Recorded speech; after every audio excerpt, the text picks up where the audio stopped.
आज आपण करणार आहोत खरबूजचा ज्यूस। एक खरबूज घ्यायचा आहे, त्याला मधातून कट करा, त्यामधल्या बिया चांगल्या प्रकारे काढून घ्या, सर्व बिया काढून घ्या।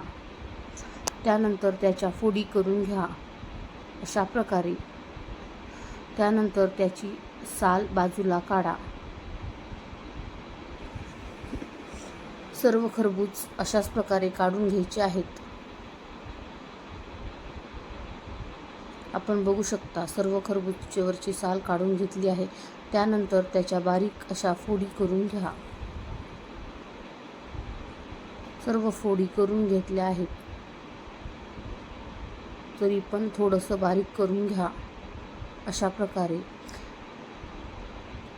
त्यानंतर त्याला मिक्सरच्या भांड्यामध्ये टाका। त्यानंतर त्यामध्ये साखर, दूध टाका आणि मिक्सरला 2 मिनिट लावून घ्या। आपण बघू शकता आपला खरबूजचा ज्यूस तयार होत आहे। उन्हाळ्यासाठी एकदम भारी खरबूजचा ज्यूस, सोपी पद्धत। त्यानंतर त्यामध्ये थोडेसे खरबूज तसेच राहिले आहेत।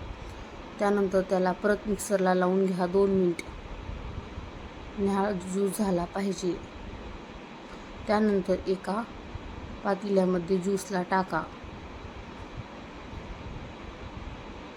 त्याला फ्रीजमध्ये ठेवून घ्या। त्यानंतर त्याला गिलासामध्ये ओता।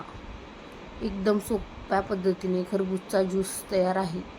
तुम्हाला खरबूजचा ज्यूस आवडला असेल तर चॅनलला सबस्क्राईब करा। उन्हाळी स्पेशल खरबूजचा ज्यूस आवडला असेल तर चॅनलला सबस्क्राईब करा।